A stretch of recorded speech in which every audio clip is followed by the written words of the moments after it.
Good morning everyone. अरे यार, क्या भाई जागे नहीं हो अभी तक? मॉर्निंग गुड नहीं हुआ अभी तक सबका? So very good morning to all of you. ठीक है, ओके, चलिए। तो दोस्तों, मंडे से फ्राइडे तक हम लोगों ने काफी कुछ पढ़ लिया है। आज सैटरडे का दिन है। ठीक है, तो आज मैं कोई नया कॉन्सेप्ट शुरू नहीं करना चाहता हूँ। क्यों शुरू नहीं करना चाहता हूँ, उसके पीछे कारण यही है कि एक दिन का गैप आएगा, है ना। अब वो गैप आएगा तो वो गैप के बीच में हम क्या क्या भूल जाएंगे, इसका कोई गारंटी नहीं है ना। संडे का दिन, संडे, रिलैक्स चिलैक्स, राइट, आराम करना है, सब पढ़ाई तो करना ही नहीं बिल्कुल, राइट। बुक्स से तो हम दूर दूर रहेंगे, राइट। अब वो होने के बाद सीधा फिर बाद में भूल भूल के आओगे, फिर मुझे याद दिलाना पड़ेगा कि मैं कौन हूं, है ना, मेरा सब्जेक्ट क्या है, हम क्या पढ़ रहे थे। इससे अच्छा कोई नया कॉन्सेप्ट मैं शुरू ही नहीं करूंगा, ठीक है।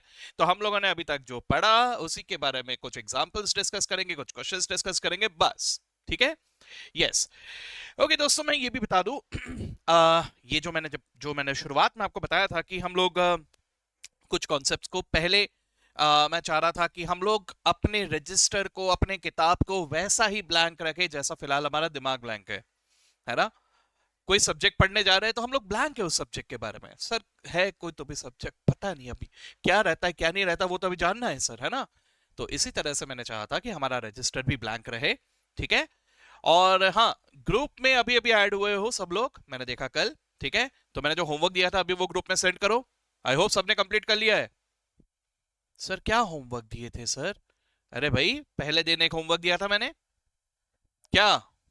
सबका नाम लिखना है, एक फॉर्म दिया था, एक प्रॉपर फॉर्मेट दिया था, राइट। तो उस फॉर्मेट पे सब लोगों ने नाम लिख के मुझे भेजना है, उसका इमेज उसी ग्रुप में भेजना है, मैं देखना चाहता हूँ, ठीक है। तो यहां से हमारी शुरुआत हो रही है। अब आज के दिन में क्या करने वाले हैं, आज कुछ ज्यादा नहीं, आज बस थोड़ा सा ही देखेंगे।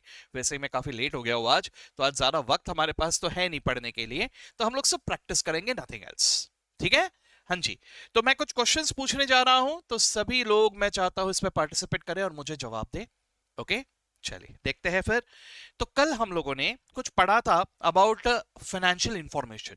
क्या होता है financial information? Financial information is in accounting records recognised as an account, है ना, एक अकाउंट, ठीक है। मैं किसी एक इंफॉर्मेशन के बारे में कह रहा हूं तो एक account, cash account, bank account, bank पे भी बहुत सारे हैं, SBI bank account, Punjab national bank account, देना बैंक अकाउंट, हर एक का अलग अलग अकाउंट बनाता हुआ चलूंगा, ठीक है। मेरे अकाउंट में एक तरफ है डेबिट, एक तरफ है क्रेडिट, करेक्ट। तो मैं यहां लिखूंगा तो डेबिट किया, यहां लिखा तो क्रेडिट किया, राइट। अब ये डेबिट क्रेडिट है भाई, लिखना पड़ता है इसलिए लिख दिया, ऐसा नहीं होता। उस डेबिट क्रेडिट के पीछे भी कुछ मीनिंग छुपा होता है, और वो मीनिंग मुझे पता चलता है। लेकिन जरा सोच के देखो एक बार, क्या हर डेबिट का मीनिंग सेम है? क्या हर क्रेडिट का मीनिंग सेम है? ऐसा होगा? नहीं सर, ऐसा तो नहीं होगा, है ना। तो सर मुझे वो अकाउंट के नेचर को भी स्टडी करना पड़ेगा, ठीक है।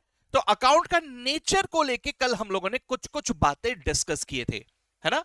मैंने कहा था कि सर अगर पैसा जा रहा है तो it can be an asset, it can be N expense, है ना। कैसे डिफरेंशिएट कर पाऊंगा? सर अगर ये कैपिटल नेचर का है, I will categorise that as an asset, और अगर यही ये रेवेन्यू नेचर का है, I will categorise that as an expense, है ना। यानी long term, short term, okay.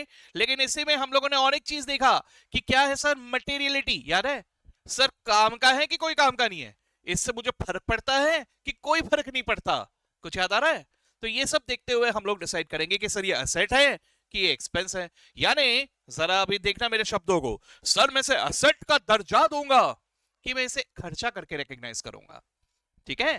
तो जरा समझने की कोशिश करना।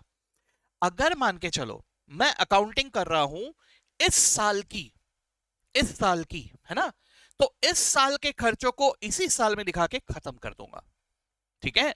लेकिन वहीं पर अगर मैं इसे असेट का दर्जा दे रहा हूं तो जरा समझो सर, अगर ये असेट मुझे 5 साल तक चलने वाला है, मुझे इस एसेट का बेनिफिट 5 साल तक मिलने वाला है, तो सर ये मेरे 1 साल का खर्चा है ही नहीं। क्या ये बात समझ में आ रहा है? ये मेरे 5 साल का खर्चा है, करेक्ट। अगर मैं इस एसेट को 5 साल यूज करूंगा तो सर ये मेरे 1 साल का खर्चा है ही नहीं, ये मेरे 5 साल का खर्चा है, ठीक है।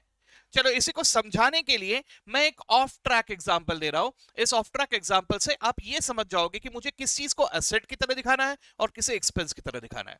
ठीक है, चलो एक एग्जांपल दे रहा हूं, सोच के बताओ। अच्छा मुझे पहले एक बात बताओ, आप लोगों में से कितने जनों के घरों में गणपति बप्पा को बिठाते हो? गणपति बप्पा, अरे बाप रे, ऑलमोस्ट ऑल ऑफ यू। क्या बात है भैया, वेरी गुड। ठीक है, तो गणपति बप्पा का वो एक मूर्ति मिलता है, तो हर साल आप मूर्ति ले आते हो। और डिपेंडिंग अपॉन अलग अलग केसेस, कुछ लोग 3 दिन के लिए बिठाते होंगे, कोई 5 दिन के लिए बिठाते होंगे, कोई पूरे 10 दिन के लिए बिठाते होंगे, और फिर 10 दिन के बाद क्या होता है? विसर्जन, करेक्ट। चलो अब जरा सोच के देखो, घर पे आपके ऐसे पूजा रूम में कुछ और भी मूर्ति वगैरह होंगे ना, मेटल के या ऐसा कुछ, तो भी मूर्ति वगैरह होंगे, और भी होंगे। क्या वो मूर्ति भी आप विसर्जन दे देते हो? सर क्या बोल रहे हो सर, पाप लगेगा सर, ऐसा मत बोलो सर। नहीं, ठीक है ना। हाँ, तो वो जो मूर्ति है वो सालों साल एज इट इज रहता है, लेकिन गणपति बप्पा का मूर्ति हर साल चेंज होता है। कैन ऐसे सो? तो यही कुछ फर्क है सर, है ना। सर जो एक्सपेंसेस होते हैं ना, अब जरा इस एग्जाम्पल की मदद से यहां पे लिंक करो। एक्सपेंसेस की कैटेगरी में वही चीजें आएंगे जो इसी गणपति बप्पा की मूर्ति की तरह है। मतलब इस साल मैंने ये दिखाया है, अगले साल नया खर्चा। Getting me? जैसे मैं इस साल का इलेक्ट्रिसिटी बिल बोल रहा हूं, तो ये इसी साल का है सर। अगले साल का इलेक्ट्रिसिटी बिल कुछ और है। कौन से साल का खर्चा है, अकॉर्डिंगली उसकी मदद से फर्क पड़ेगा। लेकिन सर असेट असेट है सर, पिछले साल भी वही था, अभी भी वही है, अगले साल भी वही रहेगा। The same asset is being used year after year.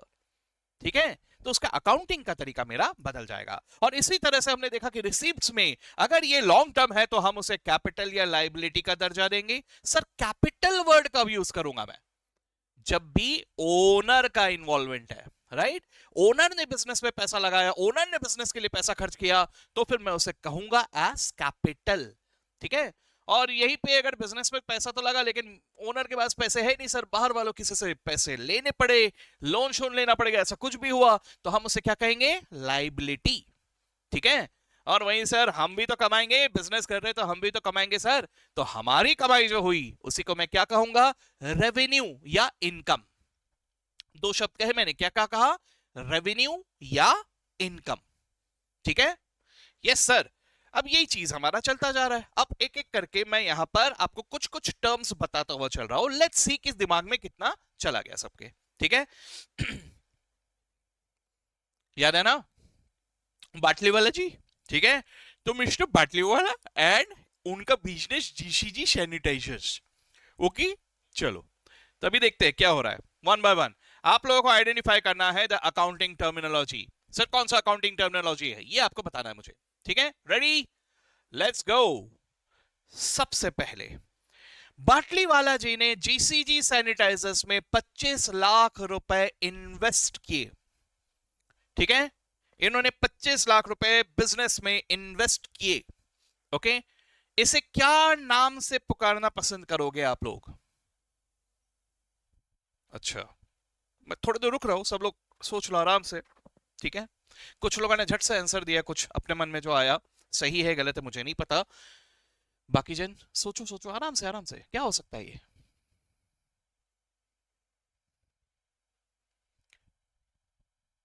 देखो हमारे पास वक्त भरपूर है ना, इसलिए सोचने में कमी नहीं रखेंगे, आराम से।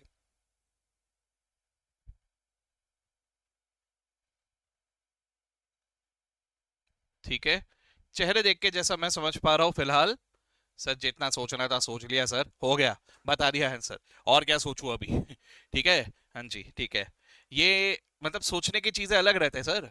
मतलब ये क्या है, ये पढ़ाई है, इसके बारे में थोड़ी सोचना पड़ता। आप कोई और बोलते, उसके बारे में सोचना है तो सर हाँ, हाँ। अरे पढ़ाई के बारे में क्या सोचे सर, कुछ भी। हम्म, ठीक है, तो absolutely right, this will be called as capital. इसे क्या कहेंगे? कैपिटल कहेंगे। ठीक है, क्योंकि this is a transaction between the owner and the business. Owner ने बिजनेस में पैसा लगाया, इसे मैं कहूंगा एज कैपिटल। ठीक है, चलो इंफॉर्मेशन आइडेंटिफाई कर रहे हैं, डेबिट क्रेडिट को सीखेंगे बाद में। ठीक है, चलो आगे देखते हैं। मान के चलो कि हम लोगों ने एसबीआई से 15 लाख रुपए का लोन लिया। हमारे बिजनेस में पैसा कम पड़ रहा था, 25 लाख रुपए जो बाटली वाला भाई साहब ने लगाए कम पड़ रहे थे, तो हम लोगों ने बैंक में जाके बोले, बैंक अंकल आपके पास तो बहुत पैसे है, हमको थोड़ा दे दो। ठीक है, तो हमने 15 लाख रुपए का लोन ले लिया। यस, क्या कहेंगे इसे? अरे बाप रे, इतना जोर जोर से चिल्ला रहे हो भाई, पूरे बिल्डिंग में लोग डर जाएंगे। हाँ ठीक है, वैसे ही होना चाहिए एक्चुअली। ठीक है, मतलब बहुत ही ज्यादा कॉन्फिडेंट रिप्लाई आया सब लोगों का। पक्का सब लोग कह रहे हो लाइबिलिटी? 100% लॉक कर दिया जाए? Okay sir, this is absolutely correct answer. इसी को कहेंगे लाइबिलिटी। सर जी, अपने बंदे से आया तो कहेंगे कैपिटल, और किसी और से अगर पैसे आए तो उसे लाइबिलिटी करके रिकॉग्नाइज करेंगे। ठीक है, अच्छा मुझे बताओ, इनमें से कौन सा मुझे वापस करना जरूरी है? वापस करना पड़ेगा लाइबिलिटी। लाइबिलिटी मुझे वापस करना पड़ेगा। तो सर कैपिटल वापस नहीं करूं? कैपिटल के बारे में ऐसा बोल दूं, ए तू तो अपना है रे, तू तो ओनर है रे, हैं, चल निकल, तूने पैसे दे दिए, तेरा काम हो गया, निकल चल, बोलू ऐसा? चलेगा ऐसा कि वो भी बेचारा एक्सपेक्ट कर रहा है, नहीं नहीं मेरे भी पैसे वापस दो, है ना? उसके पैसे भी वापस हम लोगों को करने पड़ेंगे भैया। चाहे कैपिटल हो चाहे लाइबिलिटी हो, दोनों पैसे वापस करने पड़ेंगे। लेकिन फर्क सिर्फ इतना है कि लाइबिलिटी का एक टाइम पीरियड होता है, इस टाइम पीरियड के अंदर आपको वो वापस करना ही पड़ेगा। आप लोन लेते हो तो उसका भी एक कॉन्ट्रैक्ट बनेगा, कहने से सो 5 साल 10 साल, है ना? तो वो 5 साल 10 साल के अंदर आपको रीपे करना पड़ेगा। लेकिन कैपिटल में ऐसा कोई टर्म नहीं होता, टाइम नहीं होता। ठीक है, अब जितने टाइम के लिए चाहो उसे यूज कर सकते हो। चलो थोड़ा सा इससे हम लोग लिंक करने की कोशिश करते हैं। शार्क टैंक देखते थे क्या आप लोग कभी? कितने जनों ने शार्क टैंक देखा है? अरे सबने नहीं देखा यार, क्या बात कर रहे हो? अच्छा होता था, देखा करो ऐसा चीजें। ठीक है, चलो तो शार्क टैंक में आप लोगों ने कभी कभी देखा होगा कि वो लोग इन्वेस्ट कैसे करते थे। इक्विटी स्टेक, है ना? वो लोग इन्वेस्ट कैसे करते थे? वो लोग 1% स्टेक के लिए कुछ ना कुछ पैसा लगाते थे, या 2% या 5%, उसको लेके भी लड़ाई झगड़े होते थे, है ना? और आप लोगों ने कुछ कुछ एपिसोड्स में ऐसे भी देखे होंगे कि जैसे किसी एक शार्क ने बोला कि मैं आपको ना इसके लिए डेप्ट दूंगा, डेप्ट, है ना, या लोन दूंगा। ठीक है, तो उसमें भी कुछ लोग एक्सेप्ट करते रहे, कुछ लोग नहीं करते रहे। डेप्ट जब आता था तो उसमें वो बोलते रहे मैं 12% रेट से दे दूंगा, 11% रेट से दे दूंगा। ऐसा कुछ सुना था कभी? ठीक है, सर दोनों में क्या फर्क होता है? दोनों में फर्क यही होता है कि अगर डेप्ट के फॉर्म में कोई इन्वेस्ट कर रहा है, that is a loan, that is a liability, you are not becoming the owner, है ना? वहां पर आपको वो लोन के पैसे देने ही पड़ेंगे with in the time limit along with interest. अब आपका बिजनेस चले या ना चले, भाड़ में गया, आपको वो पैसे उनको देने ही पड़ेंगे। लेकिन वहीं पे ऑल्टरनेटिवली अगर वो स्टेक में इन्वेस्ट करते हैं, then in that case what happens there, कि वो जो पैसे हमारे पास आए वो आपके हमारे पास रहेंगे, आपको लौटाना है, लेकिन टाइम पीरियड नहीं है सर। अब आपको पैसे कैसे मिलेंगे? आपको हिस्सा मिलेगा, प्रॉफिट में हिस्सा मिलेगा। बिजनेस ग्रो होगा तो उसके साथ आप भी ग्रो होंगे।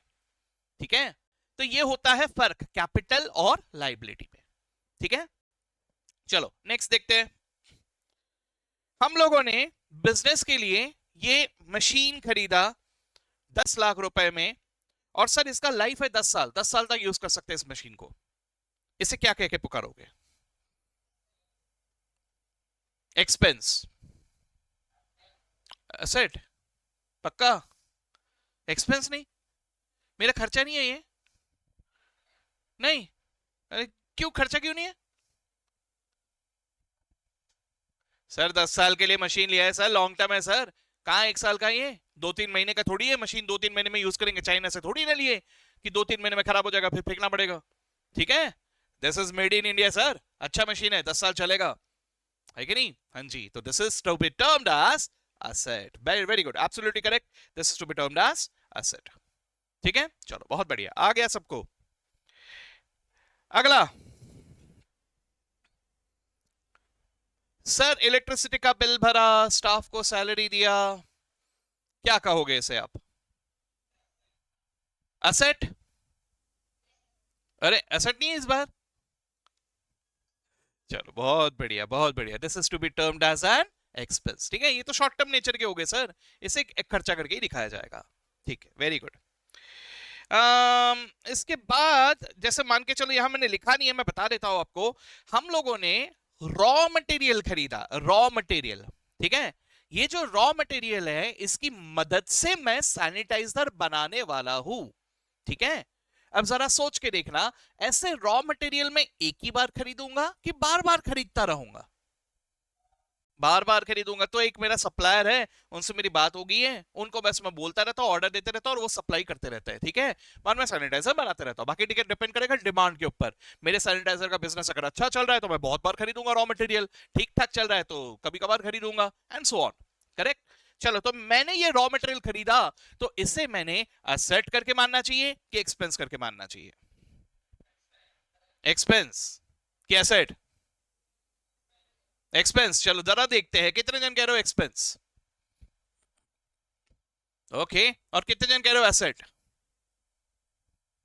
हम्म कुछ लोगों के मन में एसेट आ रहा है, कुछ लोगों के मन में एक्सपेंस आ रहा है ना।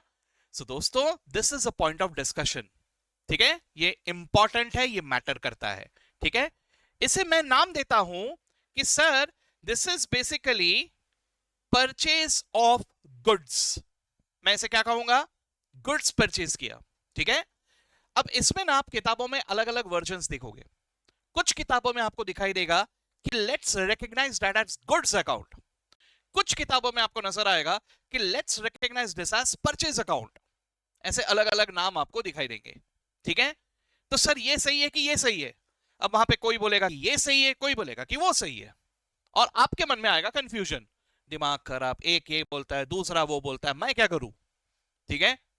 तो सर, ऐसे अकाउंट्स में आपको बहुत सारे जगह पे कंफ्यूजन नजर आएंगे, आपको ऐसा डिस्प्यूट नजर आएगा कि सर इधर ये लिखा है और उधर वो लिखा है, मैं कौन सा मानूं, ठीक है। ये होने वाला है। तो इस चीज से अगर आपको उपाय ढूंढना है तो आपको उसके जड़ तक जाना होगा, ठीक है। तो ये चीज के बारे में मैं आपको कुछ अभी बता रहा हूं, लेकिन पूरा नहीं, ठीक है। ये बाकी डिटेल में हम लोग पढ़ेंगे बाद में। हमारे सीए फाउंडेशन में एक चैप्टर है हमारे सिलेबस में जिसका नाम है इन्वेंटरी। उसमें इसकी गहराई में जाओगे आप, डेप्थ में जाओगे, ठीक है।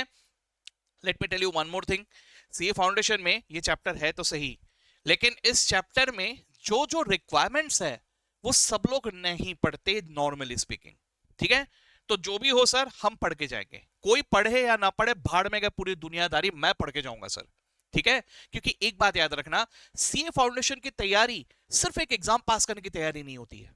इसका नाम है सीए फाउंडेशन, यानी यहां से आपका फाउंडेशन तैयार हो रहा है for CA inter and for CA final. मेरा इंटेंशन आपको सीए फाउंडेशन पास कराने का नहीं है, मेरा इंटेंशन है आपको सीए बनाने का। कुछ समझ में आ रहा है? सर, सीए फाउंडेशन का एग्जाम किसी तरह से ऊपर नीचे उल्टा सीधा पढ़ के पास हो सकते हैं, मैं खुद ही बता रहा हूं आपको। आप रट के भी पास हो जाओगे, कोई प्रॉब्लम नहीं है, सीए फाउंडेशन आराम से निकल जाओगे, ठीक है। But CA inter, CA final, यहां दिक्कत जाएगी, ठीक है। अगर आपने सीए फाउंडेशन में अपना फाउंडेशन स्ट्रांग नहीं किया तो सीए इंटर और सीए फाइनल में बहुत ज्यादा प्रॉब्लम जाएगा, ठीक है। इसलिए अच्छी तरह से इस चीज को समझ लेना।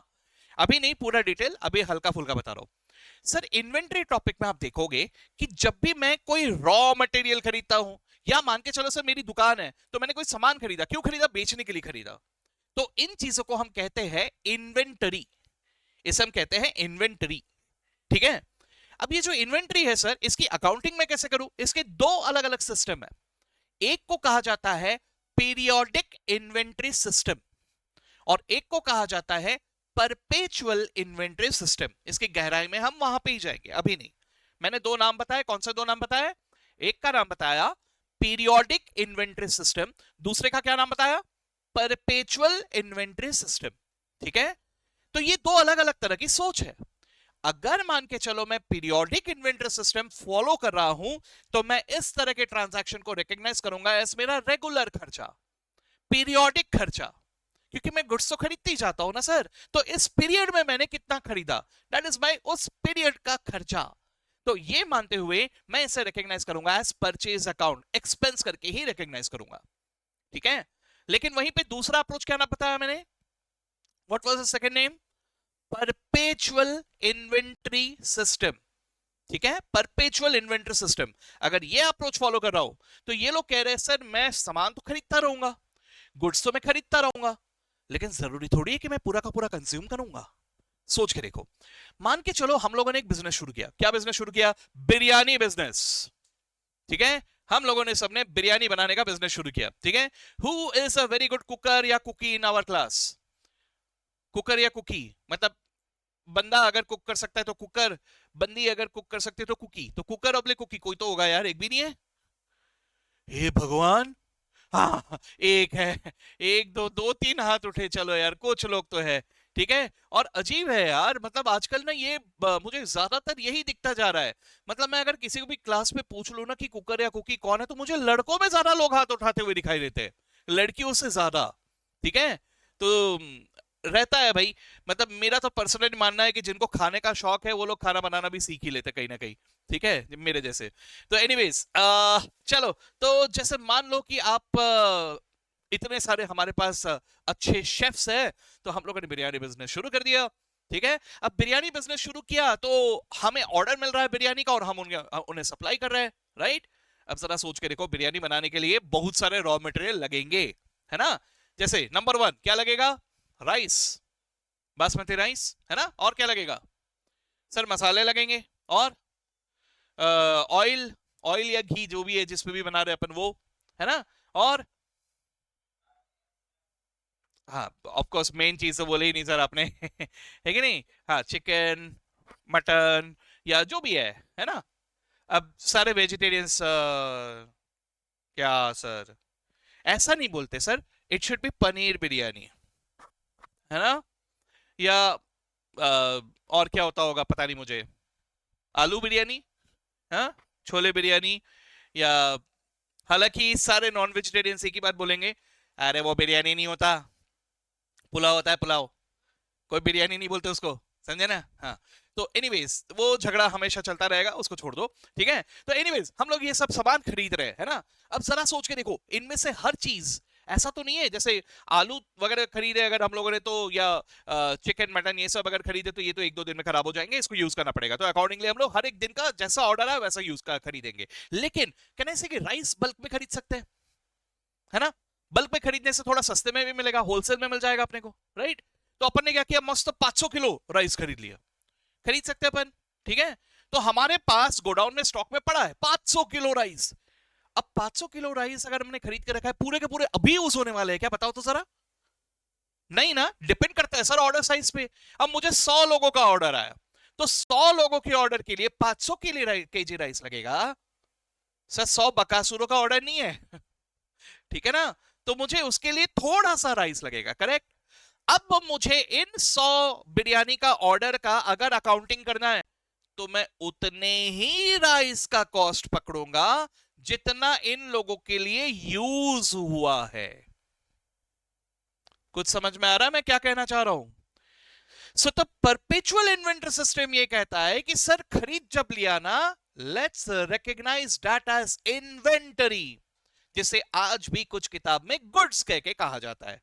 अब वो आउटडेटेड है थोड़ा, गुड्स नाम थोड़ा आउटडेटेड है, सही नाम इज इन्वेंटरी, ठीक है? लेकिन खैर वो नाम अभी भी किताब में दिखता है। तो हम लोग क्या करते हैं, उसे रिकॉग्नाइज करते हैं एज इन्वेंटरी।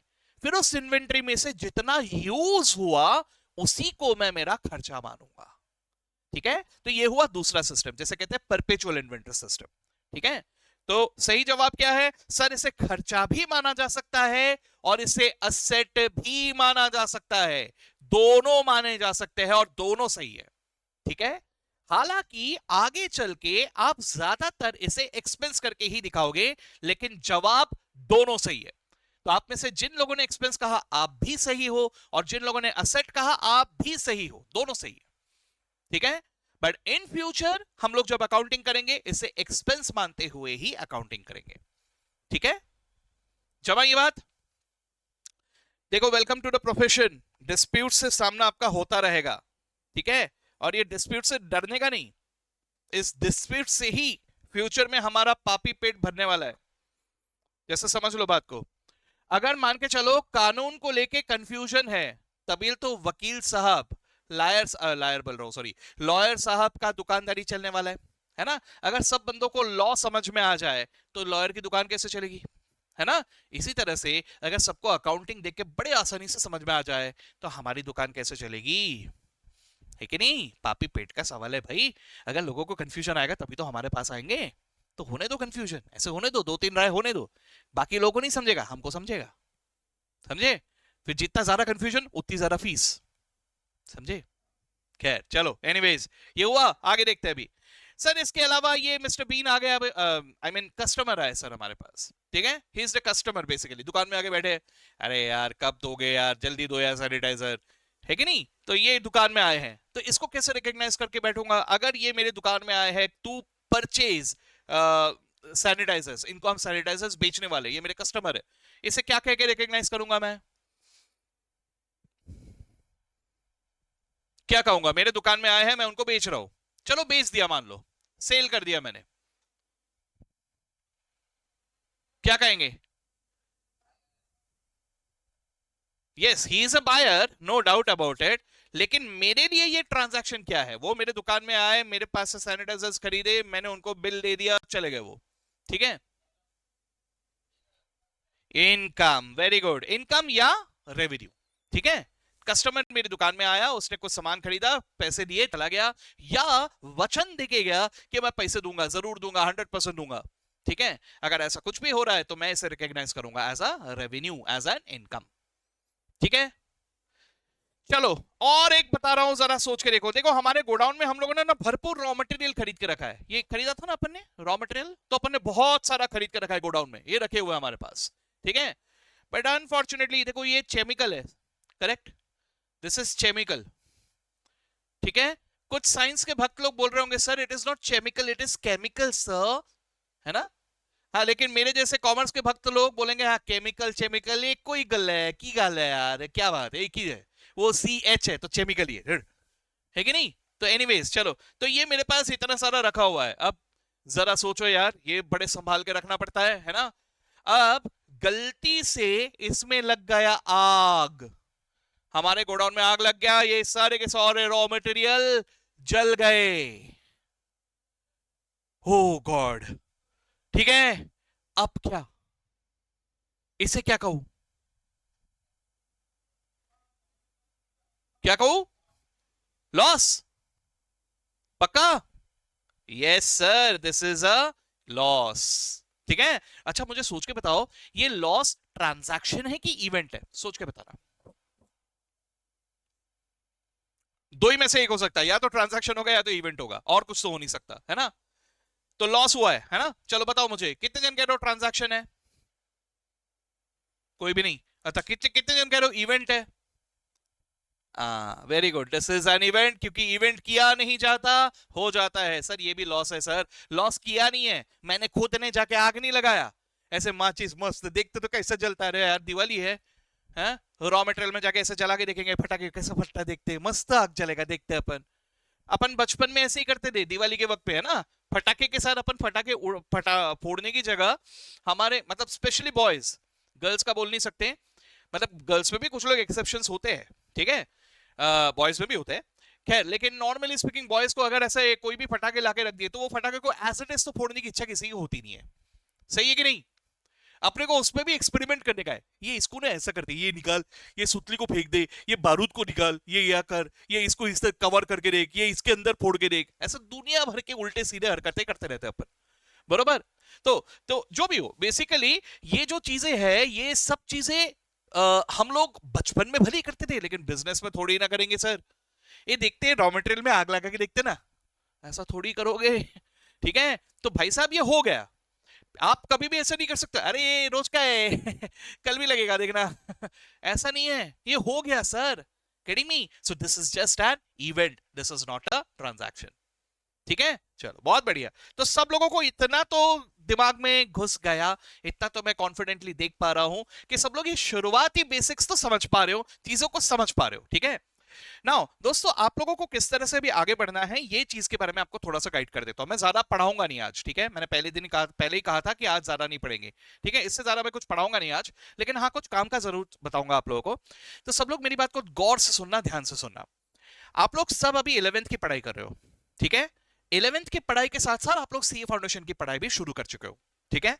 आप लोगों को दोनों में एक डिफरेंस मेंटेन करके चलना पड़ेगा, ठीक है। This is a challenge for you, लेकिन इस चैलेंज को जितना मैं अभी तक आपको समझ पा रहा हूं बहुत बखूबी अच्छी तरह से निभा लोगे, ठीक है।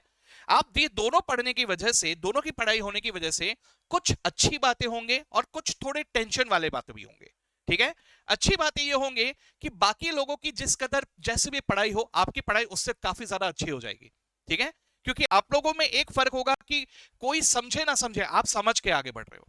आप सिर्फ लिख नहीं रहे हो, आपको समझ में भी आ रहा है कि हम लोग क्या लिख रहे हैं, क्यों लिख रहे हैं, ठीक है। तो ये एक फर्क रहेगा आप में, ठीक है। तो that is a very good point. लेकिन एक नेगेटिव पॉइंट ऐसा आएगा कि जैसे जैसे मैं सीए फाउंडेशन की जर्नी में आगे बढ़ता जाऊंगा, तो सीए फाउंडेशन में थोड़ा एडवांस लेवल है, ठीक है। क्वाइट ऑब्वियसली जितना अपने को 11th में रिक्वायर्ड है सीए फाउंडेशन में, वही टॉपिक में रिक्वायरमेंट थोड़ा ज्यादा होगा, ठीक है, थोड़ा एडवांस्ड होगा। तो वो एडवांस की वजह से हो सकता है कि कभी कभी हम लोग उसको मैच ना कर पाए। कभी कभी ये हो सकता है कि सीए फाउंडेशन में मैंने कुछ अलग पढ़ा और 11th में मैंने कुछ अलग पढ़ा। तो भैया 11th की चीज सीए फाउंडेशन में लिख के आओगे या सीए फाउंडेशन की चीज 11th में लिख के आओगे, प्रॉब्लम हो जाएगा। तो आपको दोनों में डिफरेंशिएट करना पड़ेगा, ठीक है। अगर कुछ डिफरेंसेस है तो जो 11th में रिक्वायर्ड है वो आपको 11th में लिखना पड़ेगा, और जो सीए फाउंडेशन में रिक्वायर्ड है वो सीए फाउंडेशन में। तो ये भेदभाव आपको करना पड़ेगा, ठीक है। तो ये ध्यान में रखना, घबराओ मत, ये पूरी तरह से आपको गाइड किया जाएगा। हम बताएंगे आपको कि कौन से जगह पे डिफरेंसेस आपके सामने आने वाले हैं, ठीक है। यस। दूसरी बात, the level of depth. 11th में बहुत ज्यादा डेप्थ में जाने की जरूरत एज सच नहीं है, लेकिन सीए फाउंडेशन में जाना ही पड़ेगा, ठीक है ना। तो वो डेप्थनेस का भी एक फर्क पड़ेगा आपको, ठीक है।